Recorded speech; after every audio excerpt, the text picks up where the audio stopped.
Bendiciones a todos, Dios los bendiga. Bueno, muy atentos en la palabra de hoy.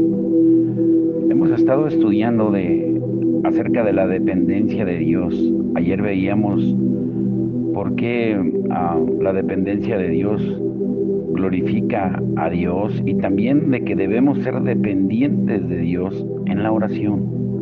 ¿Y por qué la falta de oración es la más grave señal de que nos estamos apartando de Dios? Yo espero que hayan puesto mucha atención en estos estudios que son muy profundos y hoy estará mucho más profundo, nos va a confrontar en nuestro espíritu, en nuestra alma. Porque quiero iniciar preguntándoles, ¿ustedes creen que podemos llamarnos hijos de Dios sin orar con nuestro Padre Celestial?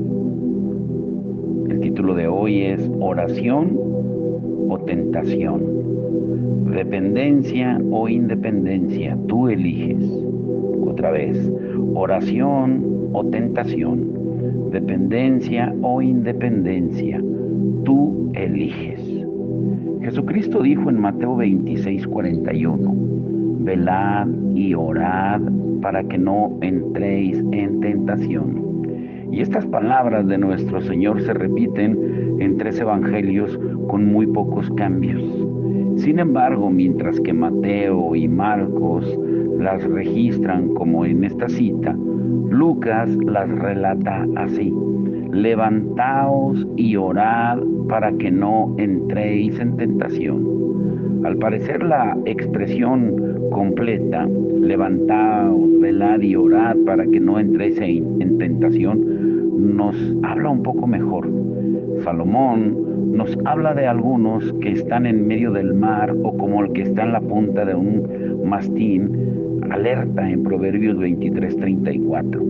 O sea, están convencidos de su seguridad aún frente al abismo de la destrucción.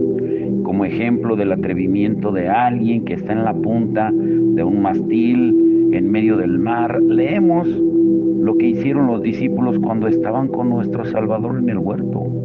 Su Señor, que se encontraba a poca distancia, estaba ofreciendo ruegos y súplicas con gran clamor y lágrimas.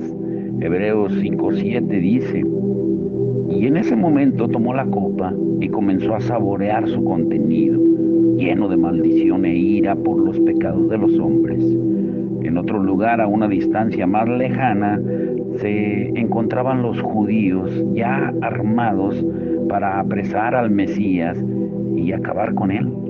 Momentos antes, nuestro Señor, nuestro Salvador, le había advertido a sus discípulos que en aquella misma noche sería traicionado y entregado para que le dieran muerte. Y los discípulos habían observado cómo comenzó a entristecerse y a angustiarse en gran manera en Mateo 26:37. Es más, les dijo claramente que su alma estaba muy triste hasta la muerte en Mateo 26:38.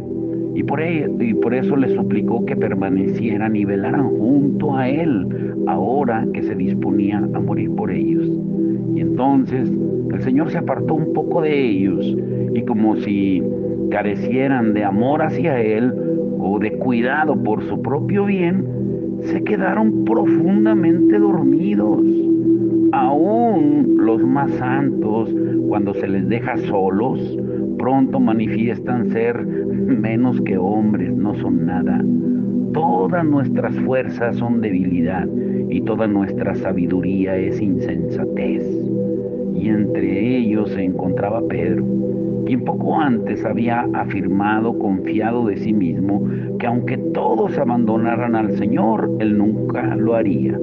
Y nuestro Salvador se dirige a él en particular en el verso 40. Así que no habéis podido velar conmigo una hora, en Mateo 26:40. Es como si le dijera: Pedro, ¿no eras tú quien hace un rato presumía de su determinación por no abandonarme? ¿De verdad crees que cumplirás esa promesa cuando ni siquiera puedes vigilar conmigo una hora? Eso es lo que significa morir por mí, morir en tu seguridad mientras yo muero por ti. Y resulta sorprendente ver que Pedro hizo esa atrevida promesa para luego descuidarla y negarla. Si no supiéramos que la raíz del mismo tipo de traición mora y obra en nuestros corazones también, no lo juzgaríamos con tanta severidad. Todos los días vemos el fruto que produce nuestros más nobles compromisos de obedecer rápidamente, pero también vemos cómo decaen y se convierten en una deplorable negligencia, como dice Romanos 7:18. Pero en medio de esta situación, nuestro Salvador le advierte sobre su condición, su debilidad y el peligro que corren, y los anima a evitar la perdición que está a la puerta. Les dice: levantaos, velad y orad. Ahora, nuestro Señor les hace énfasis sobre la amenaza que venía. En ese momento, sin duda, tenían en mente la gran tentación que estaba a punto de sobrevenirles por el escándalo de la cruz. Ahora, sus palabras incluyen 3 elementos. Número 1, una advertencia en cuanto al mal, la tentación, que viene y que le abrimos la puerta cuando no oramos. Número 2, el medio que ésta utiliza para prevalecer cuando ya entramos en ella, cuando ya hemos descuidado la oración. Y número 3, la manera en que puede evitarse, que solamente es como Jesús lo dijo: velando y orando. Ahora, no es mi intención abordar todo lo relacionado con las tentaciones, sino solamente su peligro en general, así como los medios con que podemos evitarlo. Sin embargo, para conocer bien lo que afirmamos y lo que vamos a estudiar y saber de qué hablamos, vamos a establecer ciertas verdades con respecto al carácter general de la tentación. Número 1, en primer lugar, la naturaleza general de los términos tentar y tentación es neutra. Significa someter a prueba o examen. Escúchalo bien, porque luego puede sonar contradictorio ahorita en lo que vamos a ver. Significa someter a prueba o examen, comprobar o perforar una vasija para saber qué clase de líquido encierra. Cuando se dice que Dios tienta o prueba, lo hace en ese sentido. También se nos ordena que nos tentemos, que nos probemos a nosotros mismos, es decir, que nos examinemos o escudriñemos para saber lo que hay en nosotros y que oremos para que Dios haga lo mismo. Por lo tanto, la tentación es como un cuchillo que puede cortar tanto un pedazo de carne como el cuello de un hombre.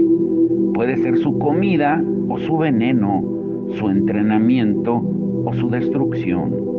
En segundo lugar, cuando hablamos de la tentación específicamente para denotar o marcar algún mal, distinguimos entre la forma activa, o sea, la que nos lleva al mal, y la pasiva, la que entraña la maldad y el sufrimiento.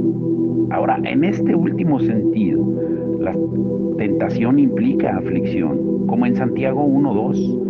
Y debemos tener, cuando dice Santiago, por sumo gozo cuando nos hallemos en diversas pruebas.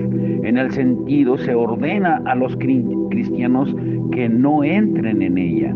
Cuando se considera de manera activa, la palabra implica que el tentador, Satanás, persigue el objetivo específico de la tentación, a saber, conducir a alguien hacia el mal. Y en este sentido, se dice que Dios no tienta a nadie en Santiago 1:13, porque Él no tiene la intención de provocar el pecado en sí. También se puede referir a la naturaleza y el objetivo general de la tentación, poner algo a prueba.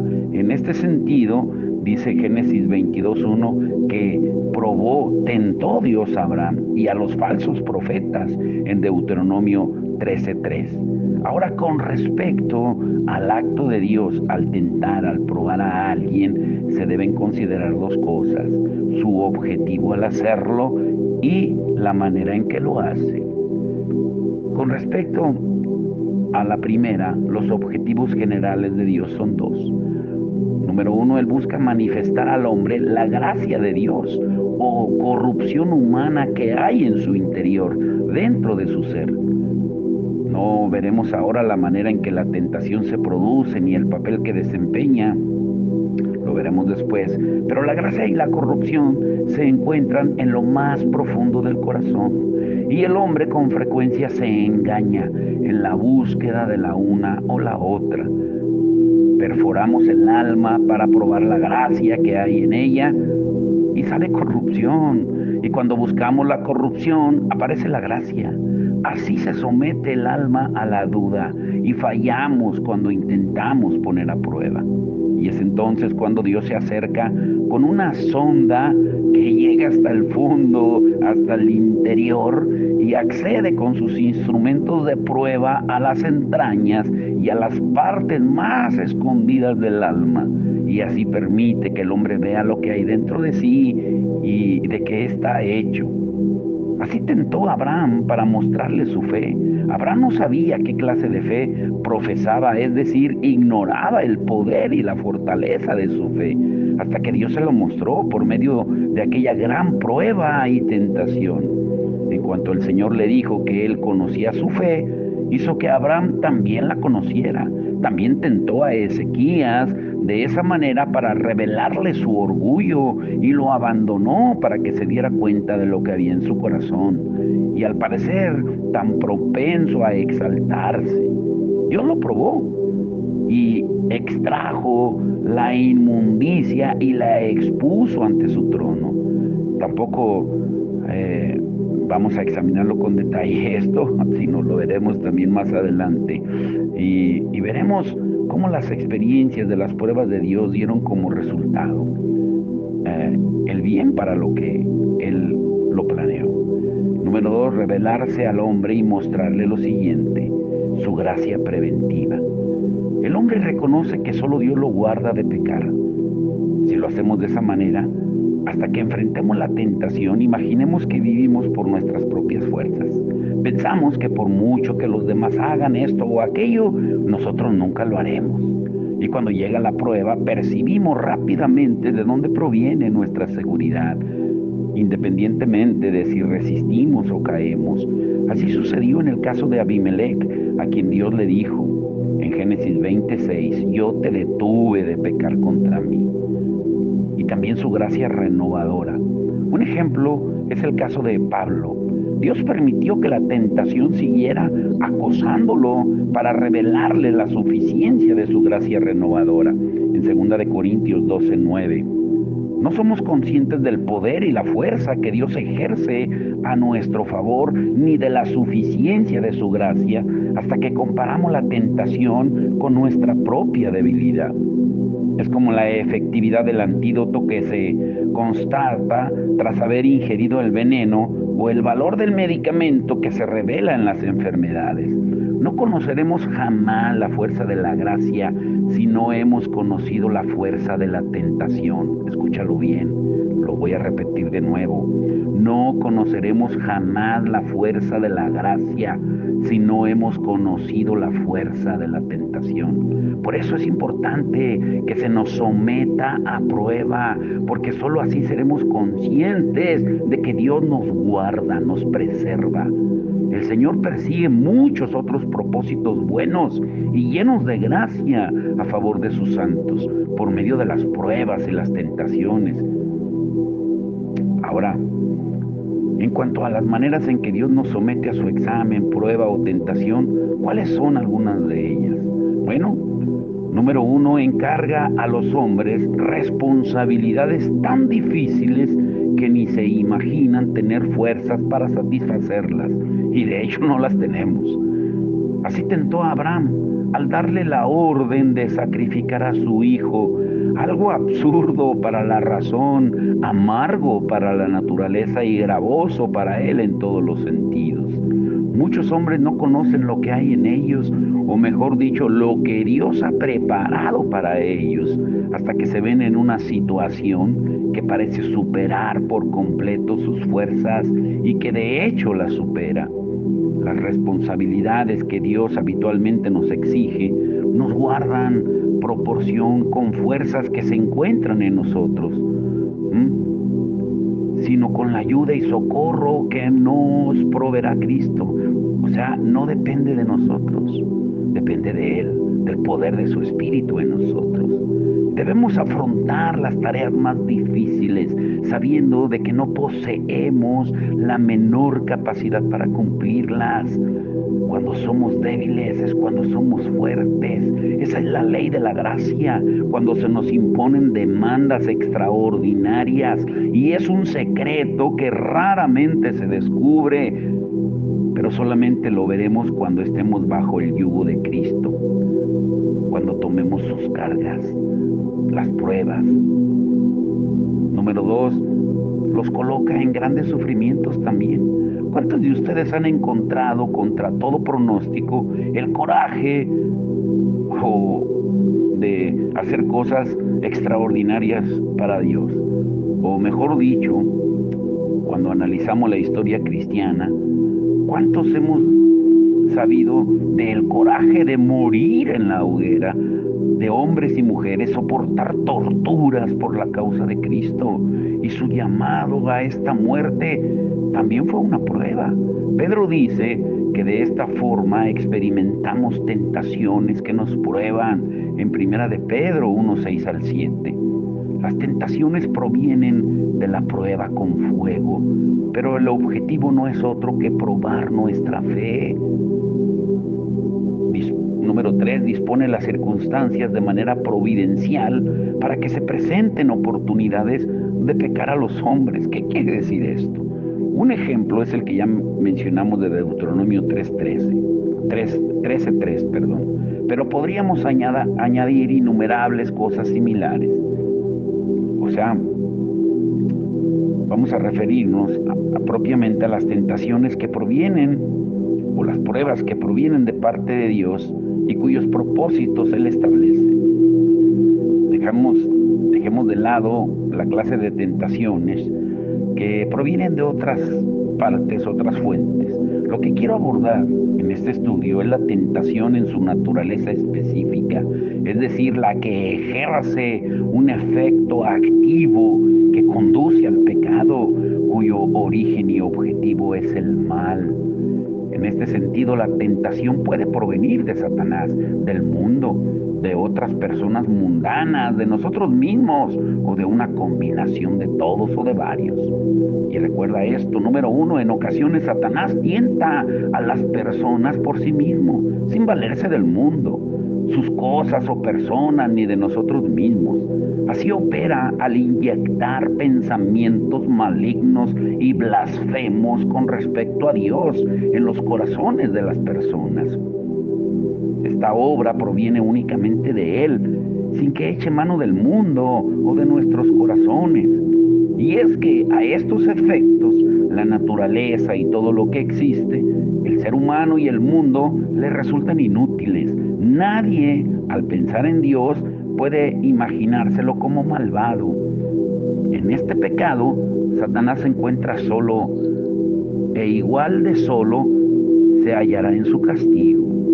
Esos dardos de fuego se preparan en la forja de su propia maldad y van a ser rechazados con todo su veneno y destrucción para atravesar su propio corazón para siempre. Número 2, a veces utiliza al mundo y unen fuerzas contra nosotros sin apoyarse en nada de nuestro interior. Así fue como tentó a nuestro Salvador, mostrándole todos los reinos del mundo y la gloria de ellos en Mateo 4 del 1 al 10. Y también recibe incontables ayudas del mundo que le dan herramientas y armas de todo tipo y en todo momento a través de las personas y las cosas. Número 3, a veces somos nosotros mismos quienes le ayudamos ante las tentaciones de Satanás. Nuestro caso no es el mismo que el de Cristo, quien indicó que el diablo nada tiene en él en Juan 14:30. Con nosotros es distinto, porque el enemigo encuentra en nuestro pecho, en nuestro corazón, a un aliado fiel que le resulta útil para la mayoría de sus propósitos, como dice Santiago 1:14 al 15. Así tentó a Judas. Fue el discípulo quien comenzó la obra y maquinó en su corazón entregar a Cristo. Y con ese objetivo, dice Lucas 22:3, entró Satanás en él y puso al mundo y sus cosas a trabajar.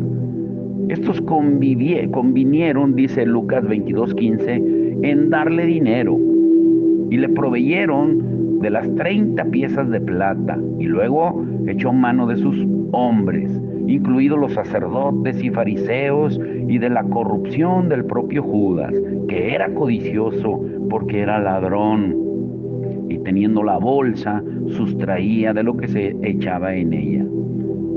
Podríamos explicar también cómo el mundo y nuestras propias corrupciones actúan tanto por separado como en colaboración entre ellos y con Satanás en la tentación. Sin embargo, esto sería una tarea interminable.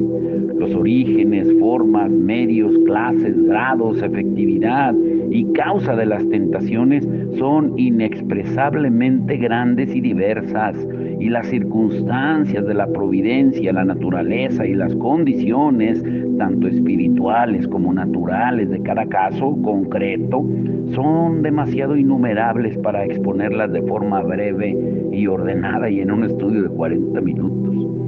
Por eso, conformémonos con un objetivo más factible y describamos la naturaleza general de aquello contra lo que debemos velar.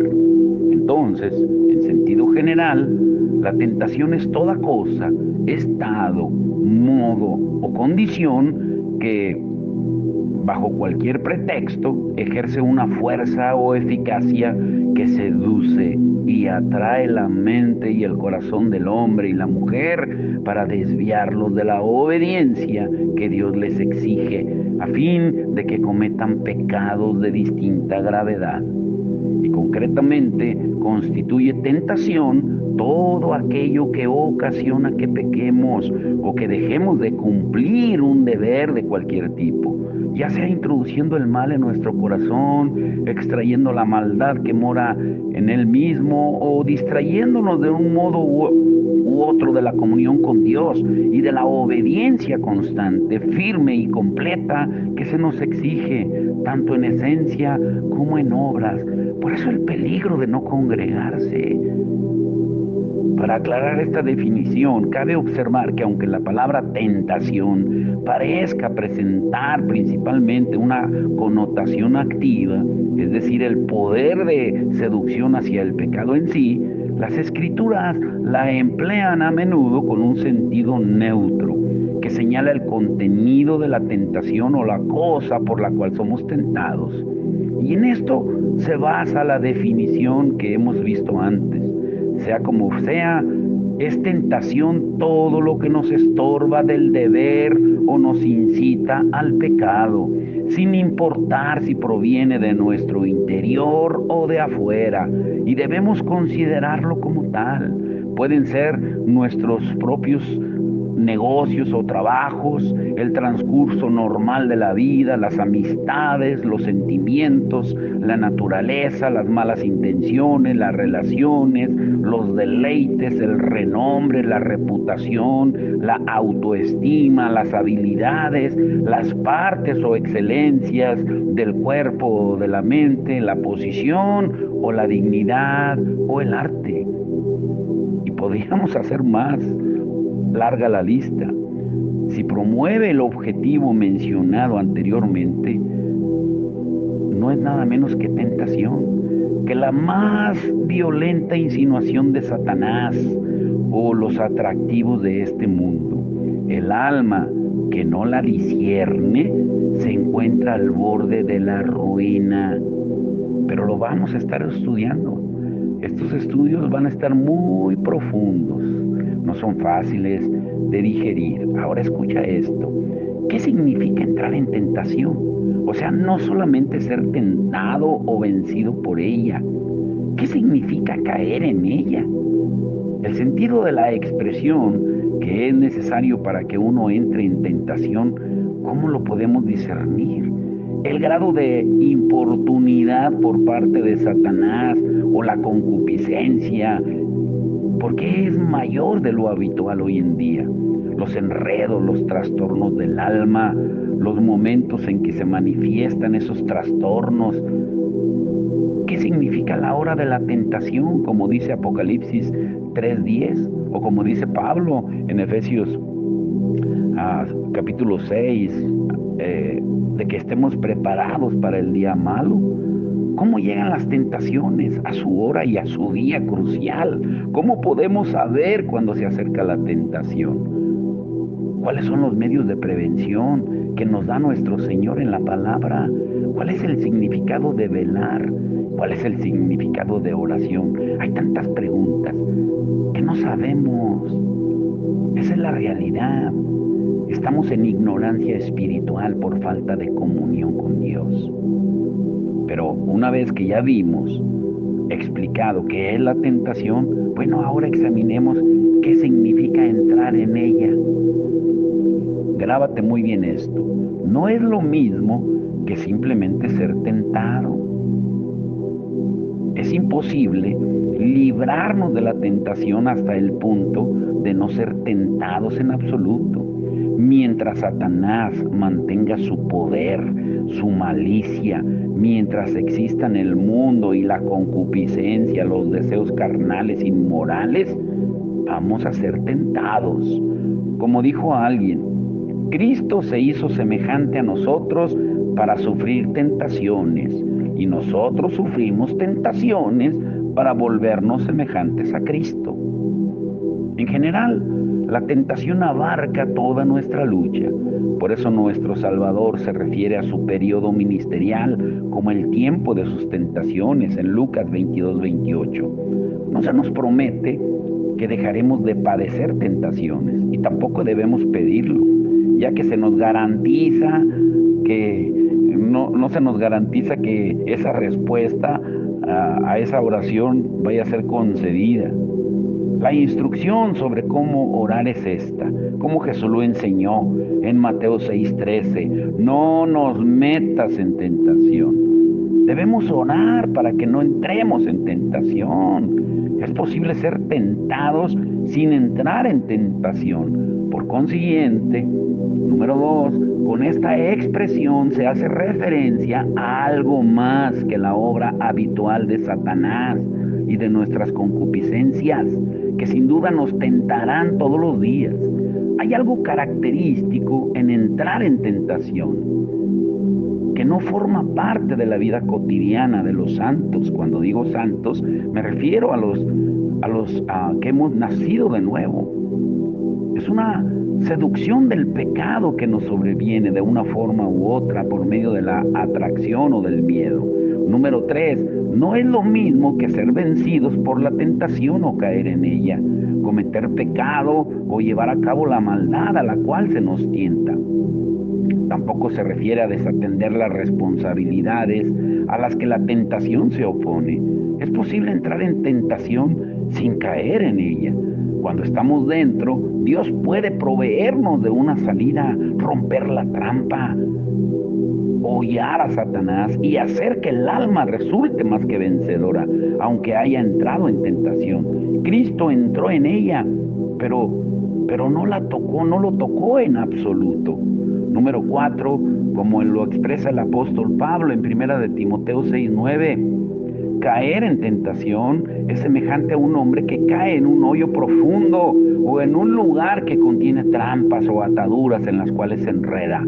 No muere ni perece de inmediato, pero queda atrapado y sujeto sin saber cómo desenredarse o ponerse en libertad.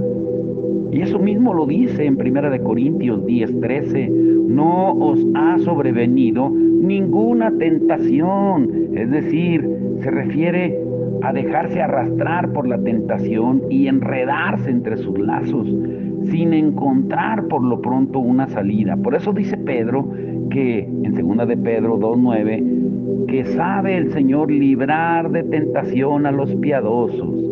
Los creyentes se ven capturados en ella, pero Dios sabe cómo librarlos. Entramos en tentación cuando permitimos que ésta entre en nosotros. Mientras se quede tocando a la puerta, somos libres, pero si entra y dialoga, platica con el corazón, razona con la mente y seduce y atrae a los deseos, sea por mucho tiempo o por un breve instante, sea de forma sutil e imperceptible o con el alma en plenitud de conciencia, le vamos a dar entrada a esa tentación. Entramos en tentación cuando se cumplen las circunstancias siguientes. Pon mucha atención. Con esto vamos a ir concluyendo por hoy. Son estudios que tienes que reescuchar varias veces. Entramos en tentación cuando se cumplen las circunstancias siguientes. Número 1, las incitaciones de Satanás al pecado nos van a sacar ventaja o se van a aprovechar de alguna oportunidad para volverse más insistentes de lo normal, ya sea a través de miedos, de atracciones, de persecuciones o de seducciones por parte de él o de otros. Y también es posible que instigue concupiscencia o corrupciones y nos seduzca con los beneficios materiales externos, con prosperidades falsas o con el temor que la falta de esta prosperidad en caso de escasez es por pecado, para armar dentro de nosotros un alboroto mayor que el habitual y cargarnos con culpabilidad. Número 2, el corazón se encuentra tan enredado que pelea y argumenta en su propia defensa sin lograr expulsar o echar fuera por completo la levadura o veneno que le inyectó Satanás. Aunque solo sea por un instante, deja de vigilar y lo atrapa por sorpresa con un enredo del que no va a ser fácil salirse. El alma va a clamar y orará una y otra vez sin encontrar libertad. Como Pablo, que había rogado 3 veces al Señor que le quitara su aguijón y no se le concedió. La lucha continúa. Y esto normalmente ocurre en una de las siguientes 2 situaciones. Cuando Satanás, con la autorización de Dios, con propósitos mejores que solo Él conoce, cuenta con determinada ventaja sobre el alma. Ese fue el caso de Pedro. El enemigo quería zarandearlo y lo consiguió. Número 2, cuando las concupiscencias y corrupción del hombre se encuentran con obstáculos o momentos especialmente provocadores, a causa de la situación vital en que éste se encuentra y sus circunstancias. Así fue como le ocurrió a David. Estos casos los veremos en los días siguientes. Ahora, el hombre que se encuentra en esas circunstancias ha entrado en tentación. A eso se refiere Apocalipsis 3:10, con la hora de la tentación. Es el momento en que ésta llega a su punto crítico. Entender bien este concepto nos va a ayudar a investigar mejor el significado de entrar en tentación, ya que cuando la hora de la tentación nos ha sobrevenido, entramos en ella. Toda tentación severa y apremiante tiene su hora, un momento en que llega a su punto más grave y se vuelve especialmente fuerte, activa, pesada y prevaleciente. Y tal vez tarde en ganar fuerza y pase tiempo insistiendo, sea mucho o poco, pero acaba llegando su momento. Y debido a la coyuntura de otros acontecimientos externos o internos, como los que ya vimos, se da su hora de peligro y la mayoría de los hombres entran en ella.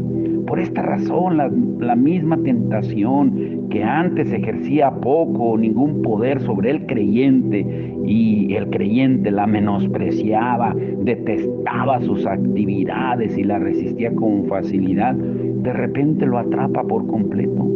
Las circunstancias y acontecimientos han cambiado y ahora dicha tentación tiene una nueva fuerza y eficacia. O tal vez el hombre se encuentra cansado y debilitado y en cualquier caso la hora va a llegar, entrará en la tentación y va a prevalecer. Y es probable que el rey David experimentara la tentación del adulterio o el asesinato de su general, pero tuvo un acontecimiento previo, quizá en la juventud, cuando conoció a Nabal y a su mujer Abigail. Sin embargo, la hora de la tentación aún no había llegado a él, aún no le había sacado ventaja y por eso logró escapar. Hasta que llegó el momento, el día de la tentación en que David se levantó tarde y ya estaba viendo por los tejados lo que no tenía que ver.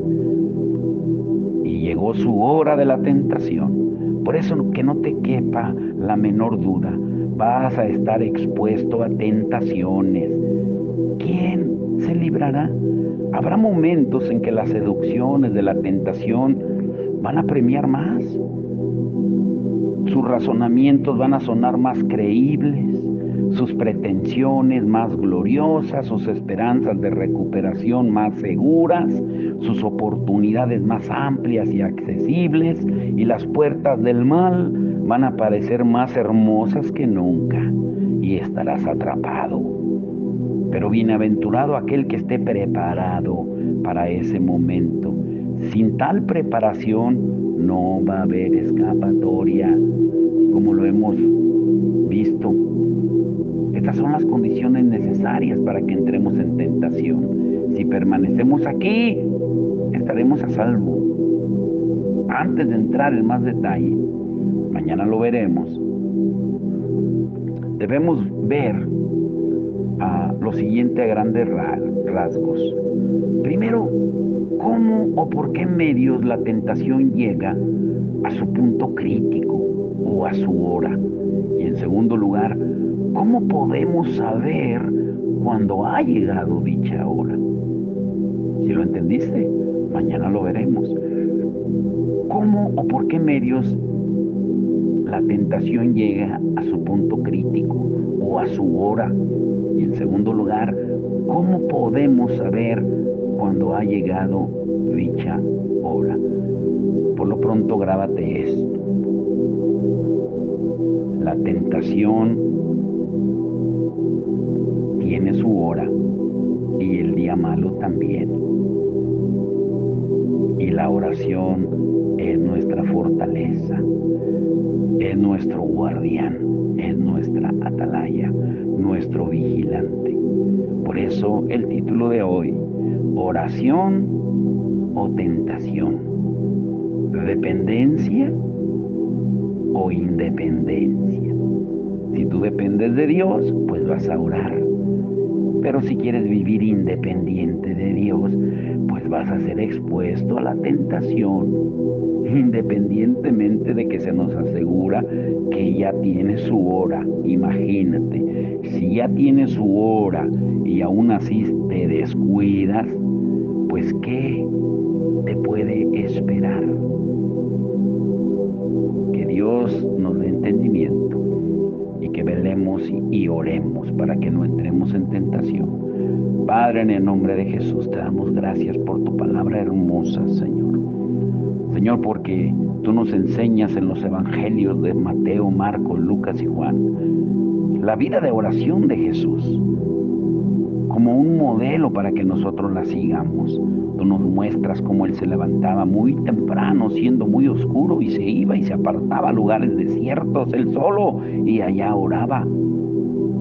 Tú nos enseñas, Señor, que lo único que le pidieron los discípulos que les enseñara fue la oración, porque algo veían en Él, algo veían que lo transformaba, lo cambiaba, que tenía algo que ellos no tenían, que no alcanzaban a percibir, pero que lo veían cuando daba ese fruto después de haber pasado tiempo contigo en una comunión íntima, Señor, porque la dependencia hacia ti, Señor, te glorifica, y tú glorificas también tu nombre por medio de aquellos que tienen intimidad contigo.